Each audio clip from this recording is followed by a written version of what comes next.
Olá, sejam todos bem-vindos aqui a mais um episódio do nosso Histórias Diversas Podcast, o seu podcast de literatura. Se você é um amante de leitura ou está querendo entrar nesse universo, está no lugar certo. Eu sou Custódio, a gente está aqui sempre falando desse tema com muito carinho para vocês, sempre com um convidado, uma convidada muito especial. A de hoje é especialíssima, que eu vou apresentar daqui a pouquinho para vocês. Antes, obviamente, de apresentá-la, queria convidar todo mundo aí a assinar o canal, não deixa de seguir a gente nas redes sociais, porque além desse episódio mais longo, a gente também acaba soltando aí alguns cortes deles, os tempos que a gente considera aí mais legais, a gente acaba soltando também nas redes de social, que também faz bastante sucesso. Então não deixa de seguir a gente aí, tá bom, gente? Bom, nossa convidada de hoje é jornalista e escritora, autora dos livros O Amor e Sua Fome, que a gente vai falar bastante dele aqui, né? Ela está no Brasil, mora em Londres, está no Brasil, para lançamento desse livro, está numa correria, menina, que eu tô vendo ali nas redes sociais, muitas cidades, muitos lugares e tudo. E também o seu primeiro livro, e que também leva primeiro também no título, que é Primeiro Eu Tive Que Morrer, que a gente vai falar um pouquinho dele aqui também, que acho que tem uma trajetória linda desse livro também, tem bastante curiosidade aí pra gente conversar. Muito bem-vinda aqui ao História de Diversas, Lorena Portela. Muito obrigada, eu tô feliz de estar aqui. Eu também, muito feliz, muito feliz. Bom, para aquecer aqui o tema, como é que começa a sua história com a literatura, com a palavra? Começou mais cedo, começou mais tarde?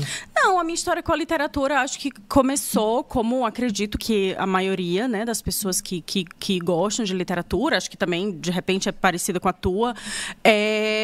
Eu lia muito quando era criança. Eu fui uma criança bem escanteada, assim, porque eu sou a única filha entre vários irmãos, né? Então, e eles, né, o Clube do Bolinha, então eu era uma criança meio escanteada. E lia muito, quando era criança, livro de criança, né? Lia muita coisa da Disney, lia muito gibi, Ziraldo, Monteiro Lobato. E os meus irmãos liam muito também. Eles me deram isso de herança, pelo menos, né? Já que não podia jogar o futebolzinho ali juntos, né? Exato. E eles liam bastante também. Na minha casa também sempre teve muita revista, muito jornal. E começou daí. Começou eu me conectando mesmo com essas histórias e achando os livros, né? As histórias como boas companhias. Mas lembro que eu fui impactada mesmo pela literatura na adolescência, assim, que daí foi quando eu realmente realizei, que foi quando eu realmente percebi, né, que tinha uma coisa muito especial ali para além da conexão, né? Perfeito. Que aí eu li os clássicos, aqueles clássicos todos da escola, e comecei a ler uma literatura que é considerada, né, um pouco mais juvenil, e era uma linguagem do meu tempo, do agora.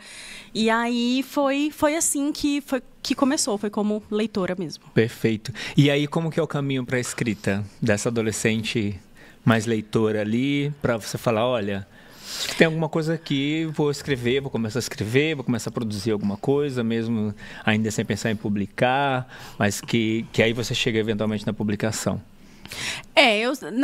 Eu sempre escrevi também, né? Eu escrevia diário e escrevia muitas redações na escola, participava de concursos de redação. Eu sempre fui uma pessoa da escrita, né? Mas essa coisa do livro, de eu querer, né, publicar um livro, de eu querer escrever uma história, foi uma coisa de muita tentativa e de abandono, assim. Eu comecei muita coisa e deixei para lá, porque achava tudo muito ruim, de fato era. Que bom que eu deixei pra lá. Mas esse de fato era base você mesma, né? Não, base eu mesma, mas noção um pouco eu tenho, né? Também. Um pouquinho de noção. Não sou totalmente sem noção também. E daí eu deixei pra lá. Noção e sinceridade. Autocrítica. Exato. E deixei pra lá, abandonava, enfim. E de fato, assim, eu não me sentia capaz de concluir. Eu me sentia muito incapacitada, muito ineficiente para isso. E eu me apavorava um pouco, né, com essa ideia de concluir uma história, de ter um livro, porque partia de um lugar de reverência tão grande, né, que esse lugar de reverência, ao mesmo tempo que ele me encantava, ele me paralisava. Sim. Né? Mas aí chegamos na trajetória do Primeiro Eu Tive Que Morrer. Uhum. E aí, como é que foi? Aí nesse texto você falou, esse eu vou conseguir finalizar, isso eu consegui finalizar. E como é que foi aí publicá-lo de uma forma independente também? Tipo assim, porque é dupla coragem, né? De finalizar e de falar, não, eu vou lançar mesmo, né, comigo mesmo, assim. Mas eu vou te falar sobre essas duas coisas, assim. Eu vou te falar sobre essa coisa da coragem, isso da coragem. Que sim, foi coragem, mas espera aí também. Né? Foi coragem, mas nem tanto. Existe meia coragem? Existe meia coragem. Aqui a gente vai descobrir que existe meia coragem, vocês vão entender. Eu tinha acabado de mudar para Londres, né? Fazia pouco tempo. E a pandemia tinha começado. Né? Lockdown, nós tivemos um lockdown super severo em Londres. E eu já tinha esse projeto escrito, assim. Eu já tinha muita coisa desse projeto. Inacabado, mas muita coisa escrita. E aí, por conta da pandemia, eu falei... Eu acho que a pandemia, ela nos deu uma ideia de finitude, né? Não sei se você sentiu isso, mas a gente se deparou com a ideia de que ia acabar, podia acabar. E eu não sei se isso, muito no meu subconsciente, ficou me empurrando para dizer, você precisa, pelo menos, ter a decência de terminar uma história. Uma. Termina uma. Muito bom. E aí eu peguei esse projeto que eu já gostava e fui escrevendo, meio desenvolvendo com uma ideia de concluir. O meu objetivo era concluir. Perfeito. Fechar o ciclo, Fechar o ciclo. É dizer para mim mesma que eu ia escrever uma história até o final, diferentemente de todas que eu havia começado e nunca tinha acabado, assim. E aí, concluí, mas eu não entendia direito o que eu poderia fazer com isso. Primeiro porque eu, de fato, era super outsider. Eu não conhecia ninguém do mercado. Eu não tinha contatos. Não tinha ninguém no WhatsApp. Eu morava em Londres. Então, já morava no Brasil fora há muito tempo. Não conhecia ninguém, né, do mercado. Enfim. Sim. Realmente um desafio. O desafio. E aí eu mandei essa história. Pandemia. Os ventos todos soprando ao meu favor. E aí eu entrei em contato com a Raquel, que foi a primeira pessoa que me ajudou com a edição, né? Que trabalhou comigo na edição. E eu falei assim, Raquel, eu tenho uma história, não sei o que fazer com ela. Na verdade, eu nem sei se é um livro. Então, eu queria a tua opinião. E quem era a Raquel? A Raquel, ela era revisora numa pequeniníssima editora em Portugal. Mas ela era a pessoa mais próxima do mercado literário que eu tinha. Que era revisora numa pequena editora em Portugal. E aí ela falou... Cara, tem alguém que trabalha nessa indústria, alguém que embala livros para mandar isso, para perguntar qual a opinião da pessoa. Era isso. O meu nível de desespero era esse. E aí... Mas a Raquel, ela é uma leitora voraz, assim, ela é revisora, então ela é uma leitora voraz, ela entende de livro, né? E aí ela falou, Lore, eu acho que você tem uma história, a gente vai fazer uns ajustes, vai fazer uma coisa, mas você tem aqui uma novela, né, um romance, e acho que se você quiser publicar, você publica, se você quiser publicar na Amazon, se você quiser... E eu não sei, eu não achei muito dentro da possibilidade, aí eu falei assim, olha, assim... Não quero publicar na Amazon, porque eu finalmente terminei uma história, eu quero imprimir isso aqui. E aí eu tive a ideia de imprimir 250 exemplares para vender uns 50, 70 para os amigos e para a família, porque é obrigação deles comprar, né? Vamos assim... Quantas pessoas eu tenho no meu WhatsApp? Exatamente. Essas, pelo menos essas vão ter que comprar. Isso aqui tá garantido. A galera não vai poder dizer não, né? Fica feio. Vai ler? Não sabemos, mas vai comprar, vai. Exatamente. Mas o primeiro movimento, né?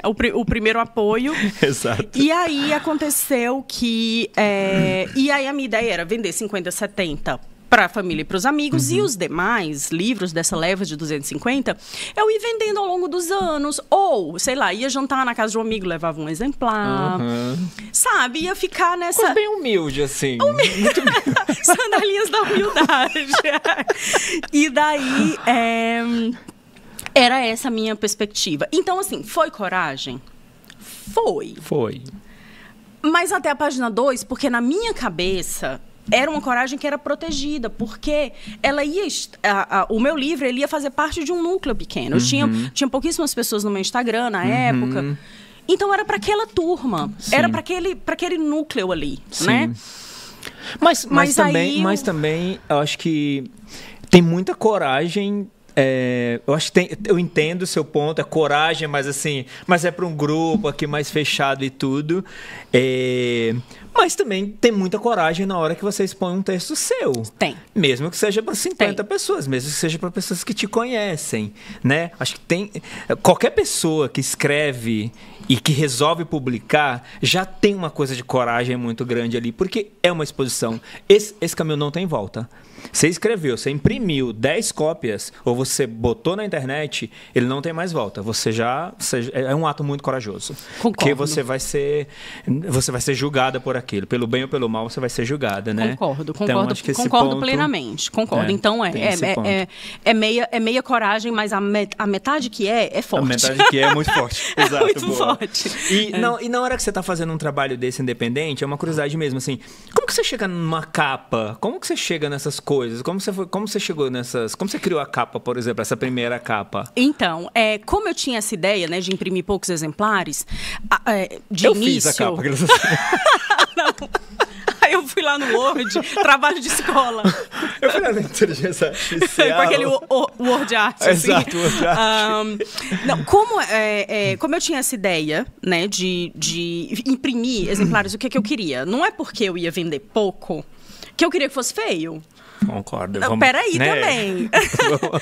Calma. A gente tem um limite para humildade. Tem um limite. Então, eu queria que fosse bonito. Eu queria que fosse um objeto bonito. Perfeito. Né? E aí, eu chamei a Carolina Burgo, que é minha amiga amada, que é uma artista muito, muito boa, muito forte. E aí eu chamei, falei assim, amiga, eu queria pegar uma ilustração tua, uma das tuas telas, para fazer a capa do meu livro.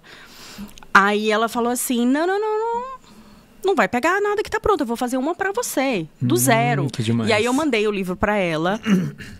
Foi um trajeto super bonito, assim, porque a Carolina estava atravessando um puerpério muito bem difícil, e ela fez do zero. Ela não fez uma, ela fez 2 capas. Olha. E aí pintou a tela e depois digitalizou e tudo. A gente acabou optando por essa. E eu acho que foi uma escolha muito acertada, assim. Totalmente. Porque a capa faz... Além de linda, tem muito a ver com a história mesmo. Além de linda, tem muito a ver com a história, né? Essas coisas que remetem a pessoas, que remetem às dunas, que remetem, né? Tem muito a ver com a história, sim. E esse caminho, você acha que ele foi mais difícil por você ser mulher? Ele poderia ter sido mais fácil se fosse um homem trilhando? Qual que é a sua percepção com relação a isso? Custódia, assim, eu acho que eu tinha tantas dificuldades nesse processo que... Eu não sei se eu me atentei completamente ao fato de eu ser uma mulher tentando, assim. Eu sabia que, para mim, por exemplo, era importante que eu tivesse mulheres ao meu lado. Perfeito. Eu sabia que eu tinha mais chances de fazer esse projeto levantar e acontecer. Que foram foram as suas pontes, né? Sim, que se eu tivesse mulheres ao meu lado. Isso era uma coisa que eu tinha total clareza, assim. Perfeito. Mas eu tinha muitos obstáculos, muitos empecilhos com esse livro e com o total desconhecimento mesmo, né? Foi um livro que ele partiu de um processo, né? De uma certa ingenuidade. E eu acho que isso chegou até o leitor de uma forma que os leitores abraçaram, né? E perceberam. E ficou belo por isso. Exatamente. Também, né? Então, exatamente. Ficou todo mundo levantando, sabe, essa trajetória e esse livro. Exato. Esse livro me dá muitas alegrias até hoje. Muito legal. E o que você mais aprendeu nessa trajetória aí com ele? Desde da história em si, do tempo que foi escrito, das conexões que você teve que fazer e tudo, que você repetiu no Amor ou que você não repetiria em nenhum outro livro? Eu aprendi que é importante errar. É muito importante, a gente se blinda demais dos erros, mas é importantíssimo. Cometi muitos erros, porque assim, eu fazia tudo, né? Obviamente eu tinha uma equipe, tem a Rafaela que fez tudo comigo, né, no processo de distribuição, porque Veja, eu morava em Londres, o livro era distribuído aqui. Só para dificultar. Então, Rafaela ia na gráfica, Rafaela ia nos Correios. Teve um dia que ela chegou nos Correios. Beijo, Rafaela. Um beijo, Rafaela. Tudo, ela sabe. Todo santo evento eu cito o nome dela. E Rafaela, graças a Deus, é crossfiteira. Então, Nossa, ela carregava caixas na cabeça, literalmente. Não, literalmente, assim. Teve um dia que ela foi aos Correios e o rapaz dos Correios fechou um caixa só para ela. Fechou, viu ela chegando com as caixas, porque ela tinha 300 livros para despachar. Nossa, que maravilhoso. Olha essa cena, que maravilhosa. Então, eu tinha uma equipe comigo, e eu acho que foi isso, assim, esse livro me trouxe muito senso de equipe, me trouxe muito senso também das pessoas que eu quero perto. Esse livro me ensinou uma grande lição sobre seriedade, sobre fazer o trabalho de forma séria, Legal. né? E também estar atenta às pessoas que estão ao meu redor, porque eu quero gente séria ao meu redor também. Perfeito. Perfeito. E que paralelo que você faz com entre a Lorena que escreveu o Primeiro Eu Tive Que Morrer para a Lorena que escreveu O Amor e Sua Fome? Eu acho que ambas escritoras, né, a Lorena de 4 anos atrás, de pouco mais de 4 anos atrás, para a de agora, ambas têm tem muito desejo, né, de fazer isso aqui. Existe uma vontade muito, muito grande de fazer o que eu faço, de escrever livro, de contar histórias. Hoje eu sinto que, obviamente, é um caminho absolutamente natural, que estou mais amadurecida, né, o processo todo, obviamente, me amadureceu, ter passado por isso, né, da forma que eu passei. Me abriu caminhos e abriu minha cabeça também, então passei a estudar muito mais, passei a conversar muito mais com as pessoas, né? Hoje eu faço um trabalho que ele é muito mais de refação do que foi, né, o primeiro, então eu acredito que eu chego aqui justificando um pouco essa passagem do tempo, né? Essa passagem desses 4 anos entre um livro e outro. Eu quero que as pessoas percebam que o tempo passou. Sim. E te deixa mais segura ter escrito 2 livros já e publicado? Deixa. Para um terceiro? Deixa. Eu não sabia que seria tanto assim, mas deixa porque... O que te dá essa segurança? Quais são os movimentos que te dá essa segurança? Eu acho que eu demorei tanto para terminar um livro que agora eu terminei 2. Fala, gente, posso falar, tá? Olha, para quem não achou que ia fazer fez 2. Olha que lucro que a gente já dá. Exatamente. E acho também que o segundo, ele me deu mais uma noção do meu DNA, né? Do que eu trago, do que é meu na literatura, assim, o que é meu no livro, né? Acredito que são 2 livros que têm as suas semelhanças, tem muitas diferenças também, mas tem uma escritora aqui. Tem uma escritora. E é claro a questão da maturidade de um texto para o outro, assim. E quando eu digo tem uma escritora aqui, tem características específicas de uma escritora X. Sim. Aqui. Não, e aí, a partir do momento que você vai tendo o segundo, o terceiro e tudo, você vai conseguindo fazer essa interseção com mais clareza, né? O que não sai deles, né? O que permeia mais todos eles e tudo, né? Acho que tem a questão da linguagem, acho que tem o próprio amadurecimento natural com a escrita, mas ali tem os temas, tem as coisas ali que vão permeando de uma forma mais... vamos dizer assim, mais presente em cada uma das histórias. Tem né? coisas que se repetem nesse livro, né? Nos 2, tem coisas que se repetem e tem também coisas que divergem absolutamente, se distanciam. Perfeito. E como é que foi sair dessa história de uma menina no meio da pandemia, lá em Londres, terminou uma história, não sabia o que fazer com ela, botou a Rafaela para carregar esses livros na cabeça. Foi. Botou os amigos para trabalhar. Acionou os grupos de WhatsApp. Acionei. Para ter um segundo livro, e já um segundo livro, que eu acho uma puta vitória, assim, já sair por uma grande editora como a Todavia. Foi um barato, assim, o processo todo foi um barato. Eu lembro que, não sei, esse livro, o primeiro Eu estava com uns 8 meses de publicação, 6, 8 meses de publicação, entre 6 e 8.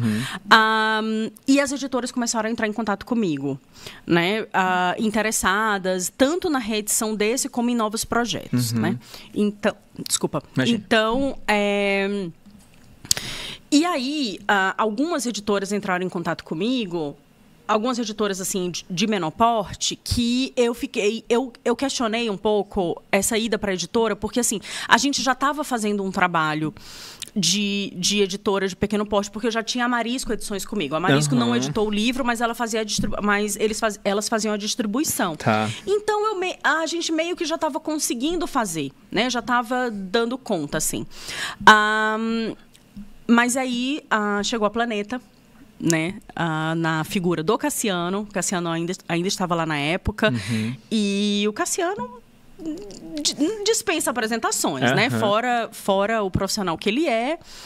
É um cara muito bom de conversa, é um cara, né, que é gostoso a falar sobre o assunto livro. E aí a gente chegou num acordo de reedição para esse. Paralelo a isso, eu comecei uma conversa com a Todavia para esse projeto novo. E comecei a conversar com o André Conte, que é o meu editor hoje, que eu sou muito, muito fã.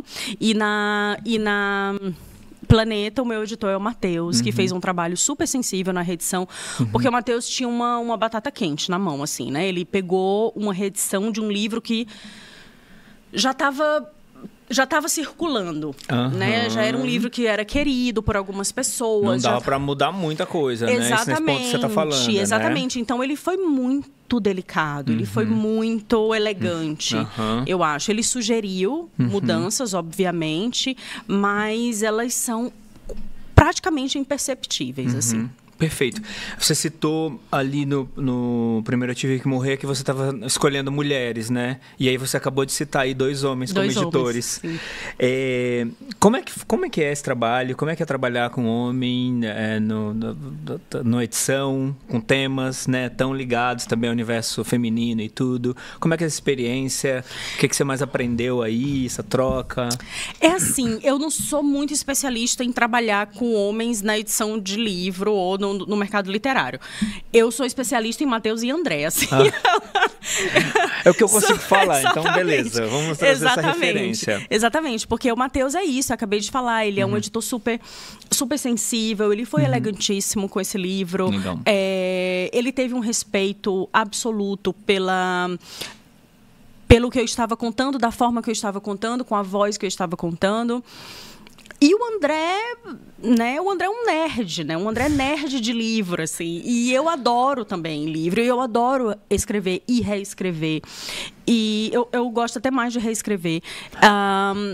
E foi uma festa, assim. Trabalhar com o André Conte foi muito enriquecedor. Me trouxe muita coisa preciosa para o processo desse segundo. O que você lembra de algum toque que ele deu que eventualmente mudou um pouco a história? Não a história em si, obviamente, mas tipo assim, o nome não era esse. Ele sugeriu mudar para isso porque faria mais sentido por isso.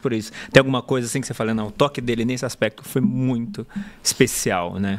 Não, o André, ele não interfere tanto nesse sentido. Ele não interfere tanto, isso aqui é assim, mas poderia ser desse jeito. Ele não faz muito isso. Eu acho que tem uma coisa muito interessante de trabalhar com o André, que ele não é escritor. Ele é editor de livro. E eu não sei se isso faz... Porque os meus 2 editores, eles não são escritores, né? Tanto o Matheus quanto o André, eles não são escritores. E eu acho isso um barato. Porque na minha cabeça, eu posso estar completamente errada, mas na minha cabeça, o escritor, ele, por mais que ele não queira, ele tem um viciozinho, né? Na minha cabeça, eu posso estar absolutamente equivocada. Mas ele tende a ter um viciozinho, não sei. O André, ele não é escritor. Tanto que ele me falou várias vezes. Ele falava assim, olha, eu acho que esse capítulo, por exemplo... Então, a interferência dele, ela não era objetiva. Ela era uma coisa mais assim... esse capítulo, Lore, eu acho que você pode contar um pouco mais. Aí eu falava, mas contar um pouco mais como? Ele, a escritora aqui é você. Eu não sei escrever. Eu não sei fazer isso aqui. O que eu sei é que acho que você pode contar mais.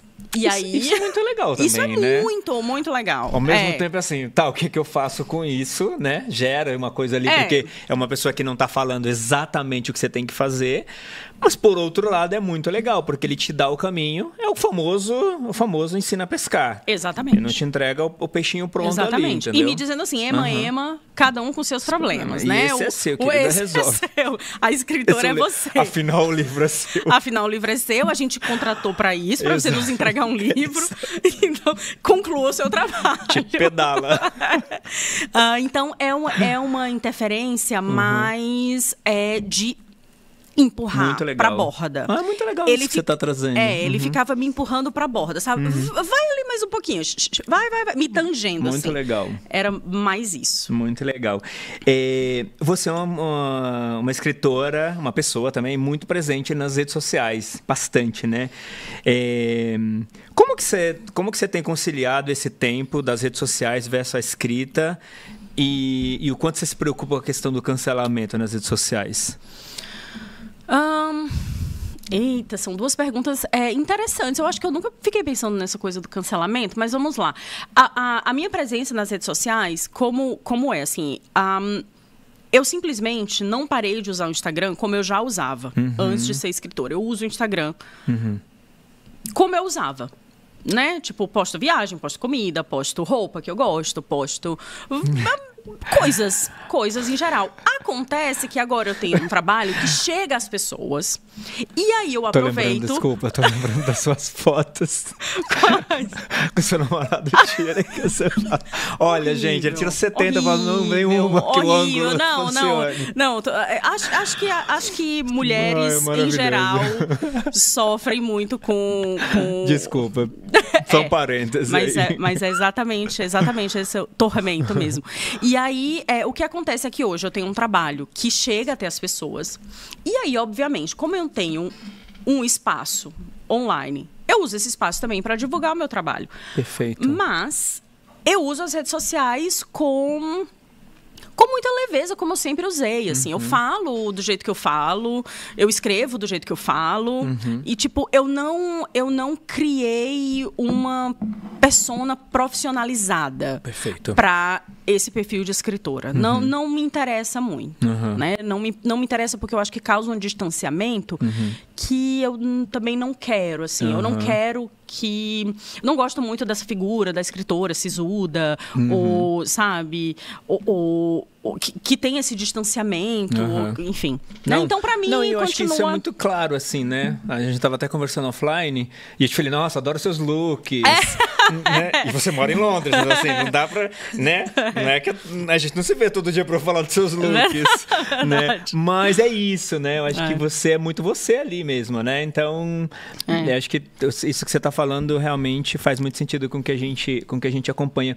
E eu acho que a questão também de você morar em outro país e ter seus livros, na verdade a sua obra, circulando aqui no Brasil, as redes sociais não deixam de ser um ponto de conexão importante também, né? Para você entender que jornada que eles também estão cumprindo, vamos dizer assim, aqui também, né? Exatamente. Então, o que eu pensei? Não, o Instagram, que é a rede que eu uso mais, então pensei, eu vou continuar... Eu não vou tornar o meu Instagram um Instagram só de trabalho, eu vou continuar postando, porque é minha rede social, eu tenho amigos, tenho família ali. Mas vou divulgar o meu trabalho, e a coluna, e os textos, e os livros. Perfeito. E é isso. E sobre o cancelamento, óbvio que eu tenho medo. Óbvio que eu tenho medo de sofrer. Porque, assim, os cancelamentos, eles são violentos, né? São cruéis. São bem cruéis. Então, é óbvio que eu não tenho... É óbvio que eu não consigo blindar esse receio, né? Então, é isso. Mas espero que se algum dia isso acontecer, espero que não seja nada irreversível. Irreversível, porque em geral, né, quando começa esse movimento, as pessoas elas não te deixam nem você explicar, né? Simplesmente, né? Mas enfim, super claro aí. E como é que é a sua rotina com a leitura hoje também? Eu leio mais hoje, mais do que nunca, assim. Leio muito, eu leio... mas também depende da fase. Por exemplo, agora eu tô lendo menos, porque estou viajando e não consigo muito parar para ler. Mas quando eu estou em casa, na minha rotina normal, em Londres, tipo, leio bastante. E assim. o que você está lendo? Neste momento, eu estou lendo Outono, do Call of... E eu não... nunca do vou conseguir... Skarsgård. É isso o nome dele, eu não sei pronunciar. Não, gente, esse nome é muito difícil. Eu não sei pronunciar porque é um livro famosíssimo, que eu nunca tinha lido. Eu já conheci o autor, já tinha lido bastante sobre as obras, mas eu nunca tinha parado para ler. Que legal. E aí estou lendo agora e estou achando sublime. Tá curtindo? Muito, muito. Eu li um dele também. Tem opiniões diversas sobre ele, né? Tem gente que já veio aqui e falou, cara, não curto, não rolou e tal. Eu adorei. Eu li, se não me engano, ele tem uma tetralogia, alguma coisa assim. Tem verão, outono, Que cada livro tem livro que tem 1.500 páginas. Mas eu li o primeiro, que chama, se não me engano, Em Nome do Pai, tudo, e eu gostei muito, muito. Então... De novo, ele acho que divide opiniões. Mas é bom, me torna o autor até mais interessante para mim. Assim. Exato. E eu gostei muito, na verdade. E eu, na verdade, comprei os outros livros. Boa. Tô com alguns. Tipo assim, li mais 4 livros aqui do Ovo. Quis ler um negócio ele, assim, tem, sei lá, 5.000 páginas. Eu sempre quis ler ele, assim, sempre. Sempre foi um autor que ficou ali. Gente, eu tenho que ir nele, eu tenho que ir nele. Mas deixava meio para lá, porque né, eu fico lendo muitas mulheres, muito latino-americanas também, mas o que é muito bom também. O que é muito bom. E também leio muito autores também latino-americanos, mas agora eu trouxe ele finalmente. Perfeito. E já anotado aqui também, então, para deixar na minha listinha também o outono dele. Talvez até antes da tetralogia. Fazer uma coisa no paralelo também, né? Pegar um trabalho, que é um trabalho mais atual dele, né? Antes dos outros que ele já tinha publicado. E com a escrita, como é que você tem feito? Você tem uma rotina? Você acorda todo dia? Como que você tem feito isso? Não tenho muita rotina, assim, quer dizer, eu tenho uma rotina, mas ela não é militar, né? Não é uma rotina militar. Por exemplo, agora... Tô nessa pausa de escrita, então fico anotando as ideias, né, no bloco do celular ou no grupo que tenho comigo mesmo no WhatsApp. Eu queria muito ter uma cadernetinha, mas eu fico perdendo caderneta e caneta o tempo todo. Então, agora eu tô nessa pausa. Mas, por exemplo, em Londres eu tento me educar para escrever sempre um pouco à noite. Tem dias que não consigo e também tudo bem, também não vou ficar... Mas é importante... para mim é importante, primeiro, porque é um trabalho. E é um trabalho sério. Sem dúvida. E também porque uma ideia na cabeça não é nada. Exato. Né? Não é nada. A escrita só acontece quando a gente senta e escreve. Exato. E aí é ali que você sabe se realmente tem uma ideia. Exatamente. Ou se é só uma passagem. E ali que a ideia se transforma, né? Sim. Que a ideia na cabeça é uma. Quando ela começa a se materializar com a palavra, é outra coisa. É outra coisa. Perfeito. E nessas ideias novas e projetos novos, já tem alguma coisa? Você já tem alguma história de um terceiro? Você tem algum projeto que você já fechou com alguma editora para um terceiro? Eu já tenho um quarto. A pessoa que não conseguia terminar um livro. Pra você ver. Em 4 anos, 4 livros. Olha. Não, mas calma, não vão sair agora também. Não vão sair agora. Eu tenho o projeto, assim. Eu tenho um projeto juvenil que eu vou lançar com a Planeta. Que legal. E tenho uma ideia também de romance que ainda está muito, muito, muito aberto. Então, a gente pode falar sobre isso um pouco mais na frente. Mas o juvenil já está mais adiantado. Perfeito. Se você tivesse que eleger um livro dos que você leu aí nos últimos 12 meses, qual seria, assim, para premiar um livro que você fala, nossa... Um livro para premiar... Eu premiaria O Rinha de Galos, da Maria Fernanda Ampuero, exato. Mexicana, né? Se não me engano. Ela eu acho que ela é latino-americana, mas não sei. Eu acho que ela é equatoriana. Equatoriana. Equatoriana, isso, né? Não vamos errar, não, pelo amor de Deus, a nacionalidade. Tem um outro livro que é maravilhoso.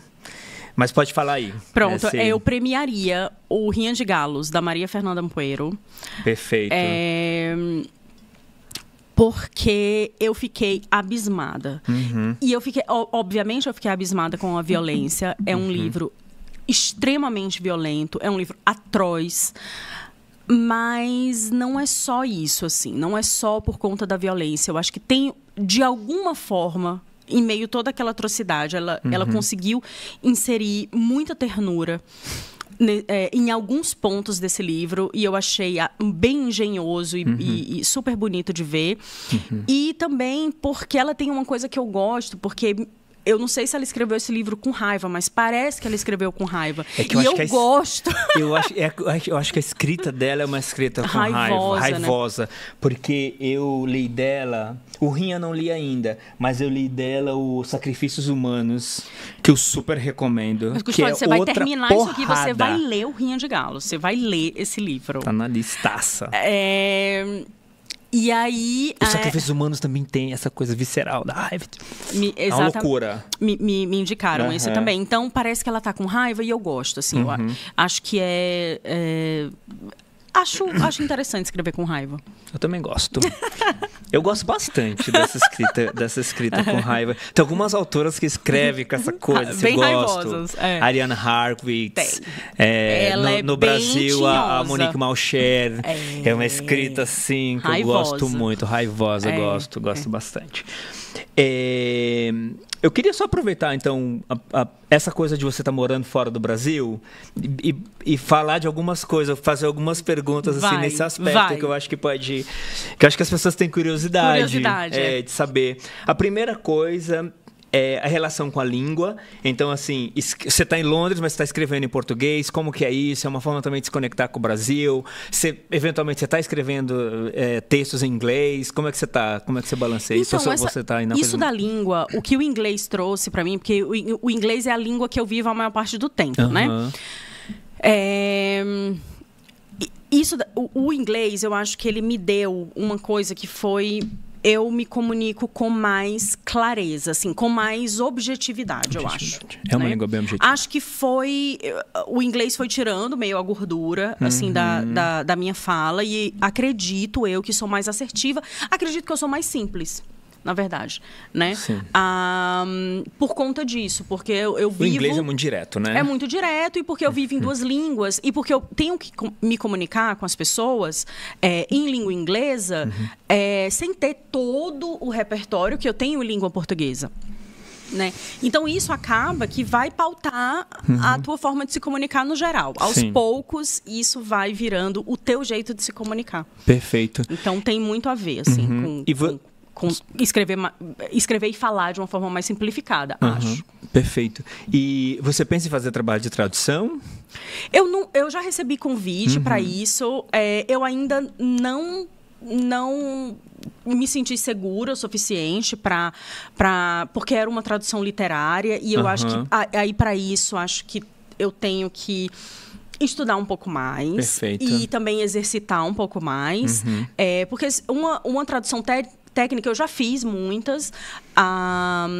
No meu antigo trabalho em Londres, eu trabalhava fazendo isso também, num mercado super técnico, mas a tradução literária eu acho que eu tenho que ter um pouco mais de... Eu tenho que ter um pouco mais de robustez, e aí um dia eu chego lá. Perfeito. O primeiro, Tive que Morrer, você lançou no Brasil e lançou também em Portugal. Que paralelo você faz entre lançar um livro entre esses dois países, assim? O Brasil... Desculpa, o Brasil é a minha casa, né? O Brasil é a minha casa, tem os meus amigos, tem a minha família, as pessoas reconhecem o sol, o cheiro, o sotaque. Então, tem essa sensação de que é nosso, é daqui. Perfeito. Né? Em Portugal, também é gostoso, porque eles têm uma relação com o Brasil, com a cultura do Brasil muito forte. Então, foram super receptivos com essa obra, mas, obviamente, o Brasil abraça, né? Abraçou mais, de uma forma mais calorosa, digamos assim. Até por a história acontecer aqui também, tudo, né? Exato. E a questão dos autores, essa safra de autores contemporâneos que a gente está tendo maravilhosa aí, com relação à publicação dessas obras no exterior. É perceptível para você que a gente está invadindo no bom sentido, mandando mais, exportando mais a nossa literatura? Acho que tanto para Portugal quanto para Londres, enfim, para todos esses países. Eu acho que sim. Acho que o Itamar Vieira Júnior, com o Torturado, deixou isso muito cristalino, assim, de que o mercado tá mais atento, talvez. Eu enxergo isso, a partir desse ponto de vista que eu vejo, eu enxergo o Torturado como um marco ali na linha do tempo, né, dessa abertura. Assim, eu acho que todo o mercado literário, editorial, se beneficiou um pouco do fenômeno Torturado. Sem dúvida. Né? Então, que bom.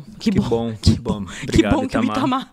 Que bom que o Itamar escreveu esse livro, que bom que a Todavia publicou, que bom que esse livro 1 milhão de cópias, né? 1 milhão de cópias, 30 nacional, línguas. 1 milhão de cópias. É então, realmente assim, um fenômeno. Itamar é nosso cristalzinho. Querido, maravilhoso. Sim. E aí, outra coisa que eu queria te perguntar...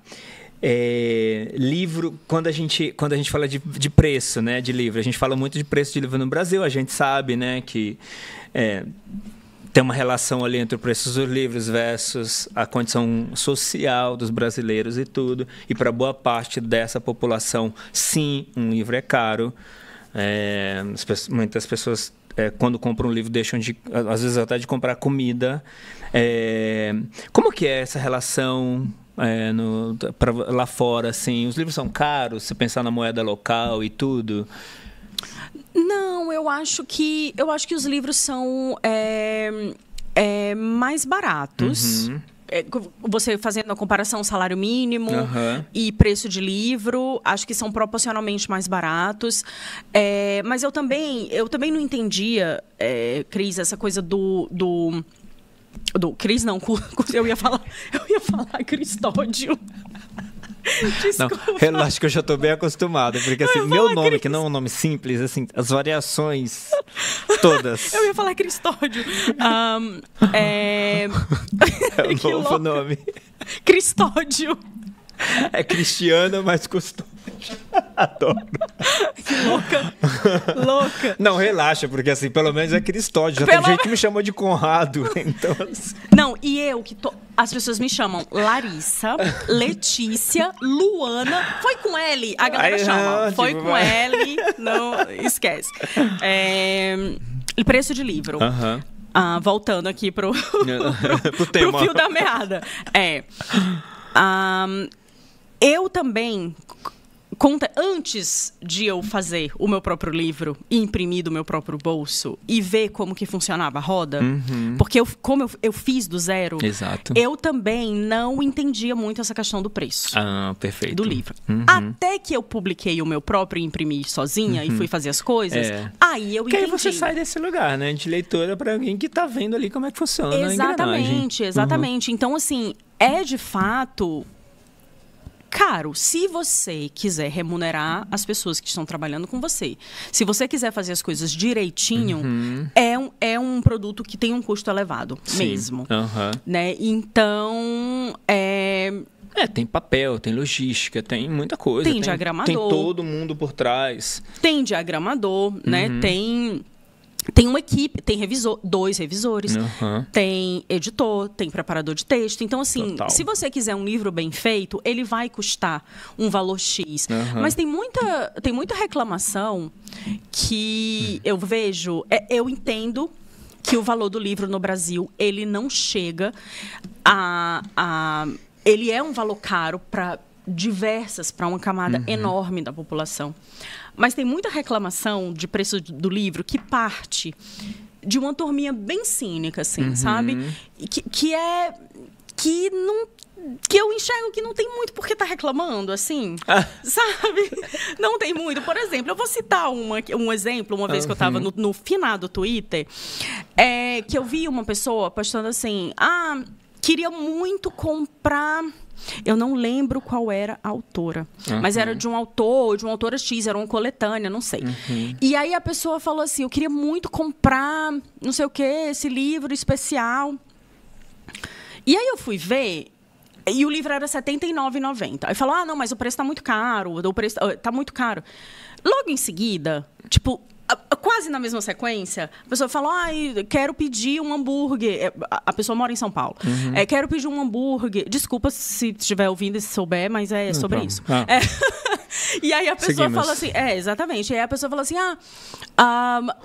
eu queria pedir um hambúrguer X, não sei o quê. No lugar tal. Vocês indicam? Eu fui olhar o preço dos combos do hambúrguer. Não. Exato. Então, assim, é uma coisa assim também... E eu conheço a pessoa. É a relação dinheiro e valor, né? Exato. Também. E assim, que equação que você faz com isso? Não, e assim, eu não quero moralizar com o que a pessoa gasta de dinheiro. Eu não quero... como que a pessoa gasta o dinheiro dela. Eu não vou moralizar isso. As pessoas gastam o dinheiro como bem quiserem. Se não quiser comprar nenhum único livro, beleza, vida que segue, prioridades, o dinheiro é seu, faz com ele o que você quiser. Mas existe um trabalho hercúleo para colocar um livro no mundo. Também existe um trabalho, obviamente, para fazer um hambúrguer, para ter uma franquia ou para ter alguma coisa. Mas essa relação de que o livro é caro e o hambúrguer é ok, nesta figura específica dessa pessoa, que eu sei que para ela o livro não é caro, assim como o hambúrguer não é caro, né? Então aí eu acho... Que ela poderia muito bem comprar os dois, né? Exatamente. Aí eu acho... Não é que eu acho que as pessoas têm que deixar de comer, pelo amor de Deus, para comprar livro. Eu não acho isso, de forma nenhuma. As pessoas têm mais é que comer mesmo. Mas eu estou falando de uma parte da população que, para a qual esse conflito não existe. Mas está criando o conflito. Perfeito, super claro, super claro. E para a parte que existe, a gente sabe que existe. A gente sabe que existe, e é isso. E é isso, e ok. E é isso, né? O livro é caro mesmo para essas pessoas. Para essas pessoas, exato. Isso. Perfeito, super claro. A gente tem um quadro aqui que chama 3Es, você, né, conhece bem aqui a nossa dinâmica. Que livros para você que são o enaltecer, o emprestar e o esquecer? Tá. O livro para enaltecer, eu vou enaltecer o Garota Mulher Outras, da Bernardina Evaristo. Eu até revirei os olhos. Eu gosto muito um dos meus livros preferidos livro da vida. Sim, eu gosto muito desse livro. Que ela vai estar na Flup. Ela vai estar aqui no Brasil em novembro, na Flup, já vi. Eu queria muito. Vou enaltecer porque... Primeiro, é um livro que se passa em Londres. E é uma Londres que eu reconheço, né? Porque é uma Londres pós-Brexit. Então, eu reconheço essa cidade, eu vivo nesta cidade. Então, gosto. E é um livro... É um livro sobre mulheres. É um livro sobre mulheres. É bem sofisticado, mas é uma sofisticação que não distancia de ninguém. Total, bom ponto. Então, vou enaltecer esse. Nossa. Sou fãzaça desse livro. Nossa, assim. muito. Um livro para emprestar... Eu acho que eu emprestaria a dobradinha. Eu acho que eu emprestaria a dobradinha. Eu vou citar 3 para emprestar, tá? Porque eu sou generosa, eu empresto livro. Eu empresto livro para todo mundo. Eu vou na dobradinha Laços, do Domênico Starnone, junto com Dias de Abandono, da Helena Ferrante. Perfeito. Acho que é muito gostoso ler os 2 livros. Inclusive falam que é a mesma pessoa. Não, falam que é marido e mulher. Falam que é marido e mulher. Dizem que a esposa escreveu, né?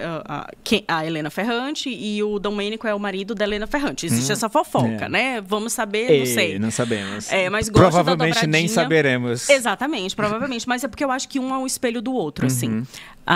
Então, gosto muito dessa... E eu também acho que eu emprestaria o Poeta Chileno, do Alejandro Zambra. Porque foi um livro que eu dei muita risada, mas não é um livro de comédia. É um livro que é divertido e é gostoso. E é cheio de invenção, é cheio de história. É um livro longo, então a pessoa... Você empresta e esquece, tá? Que emprestou, porque a pessoa vai demorar um pouquinho de tempo, mas... É um barato. Perfeito. Livro Alejandro bom. Zambra É. E para esquecer, a Marcela Dantes vai me matar, porque ela é fã incondicional desse livro. Eu meio Marcela que Dantas vai chorar agora, já fez todo mundo chorar no episódio dela, já causou a discórdia. Exatamente. Eu vou esquecer, mas vamos lá. Eu vou fazer primeiro eu vou explicar antes. Eu gosto desse livro até certo ponto. Perfeito. Aí depois eu não gosto mais. Que é Uma Vida Pequena, da Hanya Najihara. Não li ainda, então vou deixar a sua opinião. Então, é um livro que exerceu um enorme fascínio em mim, quando eu estava lendo. Até ali, passei um pouco da metade. É um livro de nerd. Ela é claramente uma pessoa nerd de livro. E eu gosto de livro de nerd, porque ela cria muitos personagens, muitas ruas, muitas histórias. E, enfim, né, entrelaça todas essas histórias com muito talento. Ao mesmo tempo que depois do meio do livro, o livro passou a me dizer mais nada. Assim, passou a virar um grande nada para mim, um grande vazio. E eu comecei a ficar meio irritada. Assim, irritada de dizer, tá. Sabe quando você tá assistindo um filme? Sei lá, eu acho que o último filme do Tarantino, aquele Era Uma Vez em Hollywood. Quando eu assisti, eu fiquei com a sensação que o livro poderia ter 45 minutos a menos, assim. Eu não sei, eu fiquei com essa impressão. Gente, esse filme não é... Eu tenho tanto essa sensação em livros e filme, principalmente em filme. Eu sei que é... Nossa eu sei que é esquisito. Aquele filme que ganhou o Oscar, acho que o americano ganhou o Oscar ano passado, que até tem um livro que é um livro gigante. Eu não que é a lembro. história do cara da bomba atômica. Ah, sim, Oppenheimer. Aquele filme, eu falei... Aquele podia ter menos 2 horas, né? Podia ser 1 hora de filme. Exato, essa sensação que eu tive. Eu falei, gente... Mas assim, eu tenho essa sensação também. Exato, porque assim, você tá gostando. Tá gostando, mas chega uma hora que você fala, cara... gente, tá aqui, assim, agora tá cansou. Dando... E aí eu fiquei um pouco com essa impressão, né, um pouco mais da metade do livro, mas eu tenho plena confiança e convicção e absoluto respeito que a Hanya escreveu o livro que ela queria escrever, com toda essa redundância, com todas essas 1000 voltas. Esse era o livro que ela queria. Para mim, do meio para frente, não funcionou. Você perdeu um pouquinho mais. E que livro que você gostaria de ter escrito? Geral, assim, da vida, de tudo que você leu... Eu vou citar de novo que eu queria ter escrito Rinha de Galos. Eu queria muito ter escrito esse livro por conta disso, porque eu acho que ele parte de um lugar. Você quer que eu saia agora daqui e comprar esse livro, né? Porque... Quero. Gente, tá encerrado. Tá encerrado, gente. Tô indo ali pra livraria. Ele baixando aqui. Pirata, ele baixando aqui.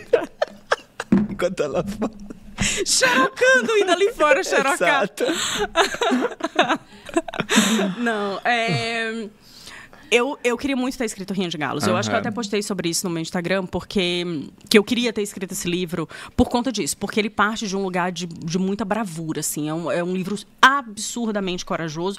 Para chegar nesse nível de violência, tem que ter muita coragem. E eu quero muito... um dia escrever com esse nível de coragem. Assim. Quero muito chegar nesse lugar. Dado o recado. A gente está indo aqui para os finalmente, infelizmente. Queria agora falar um pouquinho mais do Amor e Sua Fome. Que Lorena, esse livro maravilhoso que eu amei de paixão. Sério, é muito bom mesmo, real. Você vê aqui, né? Todo marcado, ele gastou 2 marca-textos. Olha, você vai me reembolsar todos esses selinhos aqui que eu usei, que não foram poucos. Brincadeira. Mas enfim, um livro que eu gostei muito, tá no Brasil, para lançar. Aí vai lançou em Fortaleza, Ribeirão, agora São Paulo e tudo, vai estar na Flip também, lançando o livro, maravilhoso. Queria falar um pouquinho mais dele. A primeira coisa é como nasce essa história, quanto tempo você escreveu, Você teve a certeza que você ia chegar no final? Eu tinha, porque eu já tinha um contrato assinado. Eu falei, olha... Se vai chegar bom, não sei, mas que vai chegar, vai. Mas que eu vou concluir, porque eu tenho um contrato para entregar esse livro. Esse livro nasceu 1 ano depois que eu publiquei esse. Foi quando eu comecei a esboçar. Comecei a esboçar uma ideia, mas ele nasceu mesmo, de fato, numa oficina da Socorro Acioli. Oh, que demais. E foi interessantíssima essa oficina, porque a oficina se chamava Escrita e os Sentidos. E de sentidos são os 5 sentidos humanos. A visão, a audição... E aí a Socorro sugeriu um exercício que era escrever textos a partir dos sentidos para a turma, né? Para a turma toda. E ao invés de, para cada sentido, eu escrever uma história, eu decidi pegar a minha protagonista e escrever a minha protagonista através dos sentidos. Então, eu escrevi como que a Dora via, como que a Dora ouvia, como que a Dora falava. A Dora é a protagonista do livro. Então, como que a Dora ouvia, como que a Dora sentia... E aí eu fui entendendo a Dora, eu fui entendendo a protagonista que eu tinha a partir daí. Então foi ótimo, foi um exercício muito bonito. Indico a todo mundo a oficina com a Socorro, porque a Socorro é uma pessoa de criação, ela tem a escrita literária puramente criativa, então é um exercício riquíssimo. Perfeito. E o livro nasceu daí, dessa ideia de contar essa trajetória, né, de infância, adolescência, vida adulta da Dora e da Esmê, mas num ambiente de abandono, num ambiente dessa conexão, como uma sendo um refúgio para a outra, né? E foi assim, foi mais ou menos assim que a história foi nascendo, mas a história delas ia ser um pouquinho diferente do que acabou sendo no final. Eu fui mudando um pouco o destino delas. Você foi mudando ou ela foi mudando por si só? O destino da Esmê eu fui mudando. Tá. Mas eu fui mudando o destino da Esmê porque a Dora foi mudando sozinha ao longo do livro. Perfeito. Então a Esmê foi se ajustando. Perfeito, maravilhoso. E em quanto tempo você escreveu ele? 3 anos. 3 anos, perfeito. E o título sempre foi esse? Já nasceu na oficina? Não, ele não tinha título, eu tinha uma lista de títulos enormes eu tinha uma lista enorme de título que eu pensei, mas aí esse título veio de a última frase de um poema da Hilda Wüst. Então veio daí. A última frase do poema dela é o amor e sua fome. E conversa muito com a história, né? Muito. Sem dúvida. Como você falou aí, né? Você mencionou, acho que tem muito forte na narrativa a questão da solidão, do desamparo e tudo, né? Tem trechos lindos, poéticos, mas tem trechos muito duros também, né? Como foi para você escrever isso?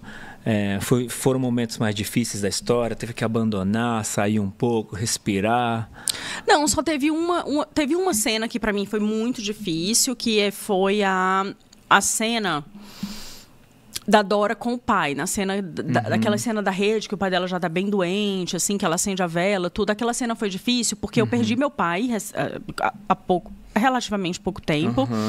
E aí e eu sinto muita saudade do meu pai. Então eu tinha que escrever uma cena que ela divergia do sentimento que eu tinha a respeito do meu pai, né? Eu não queria que meu pai morresse. Eu sinto muita saudade dele, e eu tinha que colocar na boca da Dora umas palavras bastante duras em relação a isso, assim. Então, foi uma cena que, de uma certa forma, eu escrevi meio bem machucada. Perfeito. E aí foi a única cena, assim, que foi bem difícil, assim, de escrever. Perfeito. Eu, particularmente, me tocou muito a cena que você fala do bebê, né? Eu estava até procurando aqui agora para ver se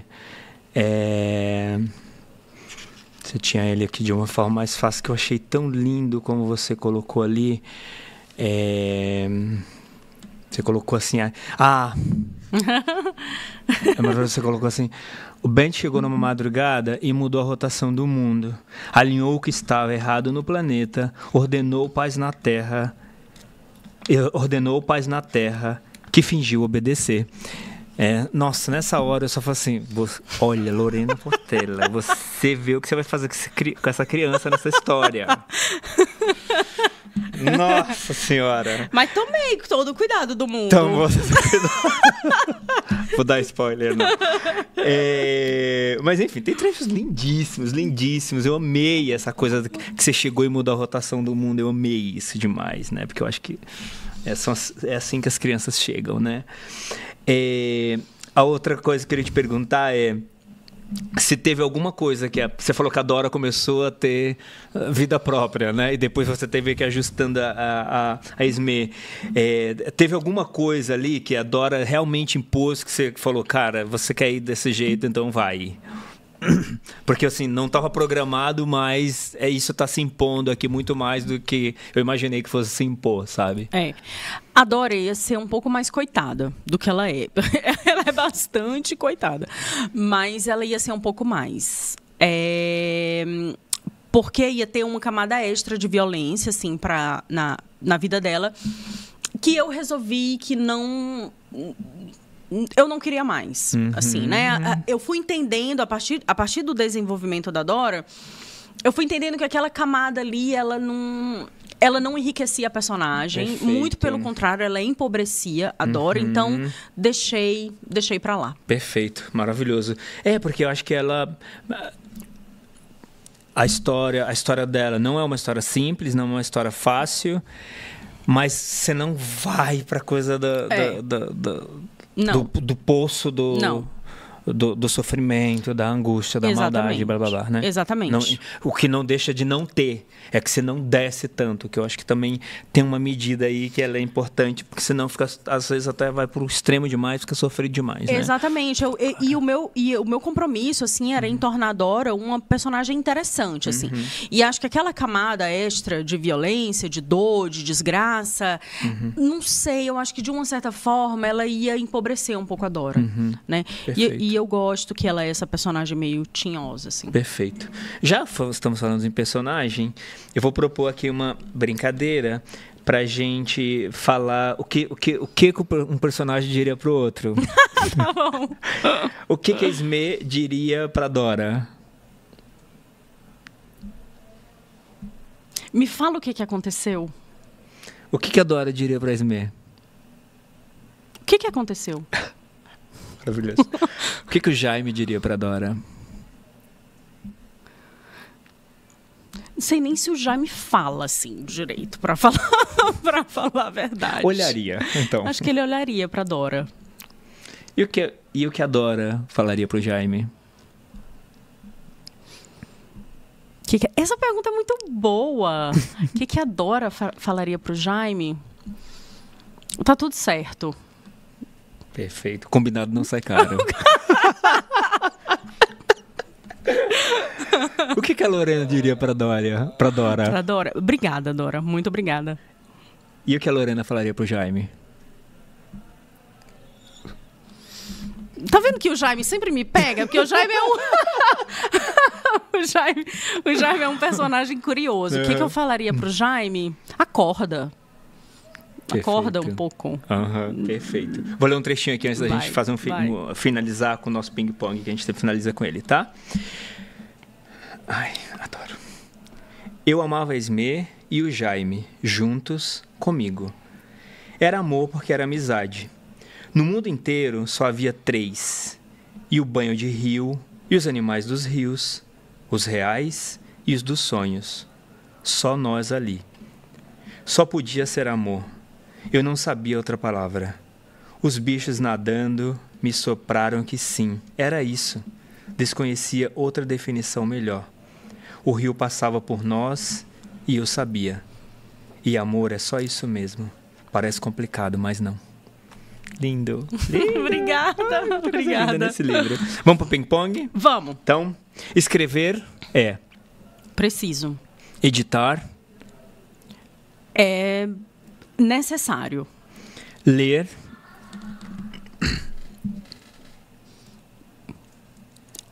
É gostoso e é parte do processo. E reescrever. É o trabalho. É o real trabalho. E publicar. É uma delícia. Receber críticas. Faz parte do trabalho. Ser premiado. Premiada. Não sei. Você me conta?